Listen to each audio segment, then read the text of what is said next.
Makko Essuula 9.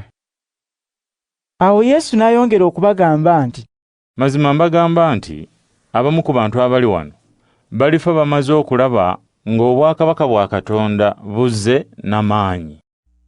Ennaku 6 bwe zaayitawo, Yesu n'atwala Peetero ne Yakobo ne Yowaani ne bokka n'abakulembera ne balinnya olusozi oluwanvu. Awo endabika ye n'efuuka nga balaba. Ebyambalo bye ne bimasamasa, ne bitukula nnyo nga tewali mwozi n'omu ku nsi eyandisobodde okubitukuza okwenkana awo. Olwo ne balaba Eriya ne Musa nga boogera ne Yesu. Awo Peetero n'agamba Yesu nti, Mukama waffe, kirungi okuba nga tuli wano. Leka tuzimbewo ensiisira 3. Emu yiyo, ey'okubiri ya Musa, n'ey'okusatu ya Eriya. Peetero yagamba bw'atyo ng'ebyokwogera bimubuze, kubanga ye ne banne baali batidde nnyo. Awo ekire ne kijja ne kibabikka n'ekisiikirize kyakyo, era eddoboozi ne lyogerera mu kire ekyo nti, Ono ye mwana wange omwagalwa, mumuwulirize. Ate amangu ago bwe beebunguluza amaaso ne batalaba muntu mulala ali nabo wabula Yesu yekka. Awo bwe baali baserengeta okuva ku lusozi, Yesu n'abakuutira nti, Kye mulabye temukibuulirako muntu mulala okutuusa Omwana w'Omuntu lw'alimala okuzuukira. Era nabo ne bagondera ky'abagambye, wabula ne beebuuzaganya nti, Ategeezezza ki bw'ayogedde ku kuzuukira?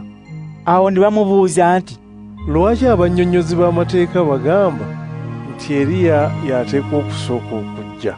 Yesu n'abaddamu nti, Kituufu, Eriya y'ateekwa okusooka okujja atereeze byonna. Wabula lwaki kyawandiikibwa nti Omwana w'Omuntu ateekwa okubonyaabonyezebwa ennyo era n'okunyoomebwa? Naye mbagamba nti Eriya yajja dda, era abantu baamukolako byonna bye baayagala, ng'ebyawandiikibwa bwe byamwogerako. Awo Yesu n'abayigirizwa be abasatu bwe baava ku lusozi, ne basanga ekibiina ky'abantu kinene nga kyetoolodde abayigirizwa be abalala, era ng'abannyonnyozi b'amateeka bawakana nabo. Abantu bonna bwe baalaba Yesu, amangu ago ne bajjula essanyu, ne badduka okugenda gy'ali ne bamwaniriza. Awo ye n'abuuza abayigirizwa be nti, Kiki kye muwakana nabo? Omu ku bantu abangi abaaliwo n'amuddamu nti, Muyigiriza, nakuleetedde mutabani wange, aliko omwoyo omubi ogumugaana okwogera. Buli lwe gumukwata gumukuba ebigwo, n'abimba ejjovu, n'aluma amannyo, era n'alambaala. Nasabye abayigirizwa bo okugumugobako ne balemwa. Yesu n'abaddamu nti, Bantu mmwe ab'omulembe guno ogutalina kukkiriza, ndimala nammwe ekiseera kyenkana waŋŋamba gumiikiriza. Omulenzi mumundeetere. Awo ne bamumuleetera. Omwoyo omubi bwe gwalaba Yesu, amangu ago ne gujigumiza omulenzi, n'agwa wansi ne yeevulungula nga bw'abimba ejjovu. Yesu n'abuuza kitaawe w'omulenzi nti, Amaze ebbanga ki ng'akwatiddwa omwoyo guno omubi? Ye n'addamu nti, Okuviira ddala mu buto, era emirundi mingi gumusuula mu muliro oba mu mazzi gumutte, naye tukwatirwa ekisa otuyambe singa osobola. Yesu n'amuddamu nti, Ogambye nti singa osobola, manya nti byonna bisoboka omuntu bw'aba n'okukkiriza. Amangu ago kitaawe w'omulenzi n'addamu n'eddoboozi ery'omwanguka nti, Nzikiriza, wabula nnyamba ssebo okukkiriza kwange kuggwemu okubuusabuusa. Yesu bwe yalaba abantu abalala bangi nga nabo bajja badduka, n'aboggolera omwoyo omubi nti, Mwoyo gwe omubi ogutayogera era ogwaziba amatu, nkulagira nti omulenzi muveeko era tomuddangako nate. Awo bwe gwamala okuleekaana n'okujigumiza ennyo omulenzi, ne gumuvaako n'abanga afudde. Era abasinga obungi ne bagamba nti, Afudde! Kyokka Yesu n'amukwata ku mukono n'amuyimusa, era omulenzi n'ayimirira. Oluvannyuma Yesu bwe yayingira mu nnyumba, abayigirizwa be ne bamubuuza nti, Lwaki ffe tetwasobodde kugumugobako?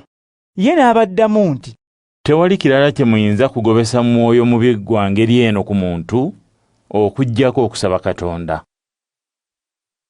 Yesu n'abayigirizwa be bwe baava awo ne bayita mu Ggaliraaya. Yesu n'atayagala abantu balala bamanye, kubanga yali n'abayigirizwa be ng'abayigiriza nti, Omwana w'Omuntu ajja kuweebwayo mu bantu, era bajja kumutta. wabula nga bamaze okumutta waliitawo ennaku 3 n'azuukira. Kyokka kye yabagamba tebaakitegeera, ate ne batya okumubuuza.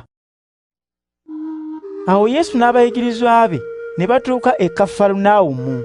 Bwe baamala okuyingira mu nnyumba, Yesu n'ababuuza nti, mubadde muwakana ku ki mu kkubo? Naye bo ne basirika, kubanga mu kkubo baali bawakana nga beebuuzaganya nti ani asinga okuba ow'ekitiibwa mu bo. Awo Yesu n'atuula n'ayita abayigirizwa be 12 ne bajja bw'ali, n'abagamba nti, buli ayagala okuba ow'olubereberye ateekwa okuba asembayo mu bonna, era ateekwa okuba omuweereza wa bonna. Awo n'ayita omwana omuto n'amugamba okuyimirira we bayinza okumulabira, n'amulera. Olwo n'abagamba nti, buli ayaniriza omwana omuto ng'ono ku lwange aba ayanirizza nze, ate buli annyaniriza aba tayanirizza nze, wabula aba ayaniriza oyo eyantuma. Awo Yowanne n'agamba Yesu nti, Muyigiriza, twalaba omuntu ng'agoba emyoyo emibi ku bantu ng'akozesa erinnya lyo. Ffe ne tugezaako okumuziyiza, kubanga takugoberera wamu naffe. Yesu n'addamu nti, temumuziyiza, kubanga buli akola ebyamagero ng'akozesa erinnya lyange tasobola nga wakayitawo akaseera katono okunjogerako obubi. Buli atatulwanyisa taba mulabe waffe. Mazima mbagamba nti buli abawammwe egiraasi y'amazzi okunywa, kubanga muli ba Kristo, alifuna empeera ye awatali kubuusabuusa. Buli alikozesa ekibi omu ku bato bano abanzikiriza, ekyandimusingidde obulungi kwe kumusiba ejjinja ezzito mu bulago n'asuulibwa mu nnyanja.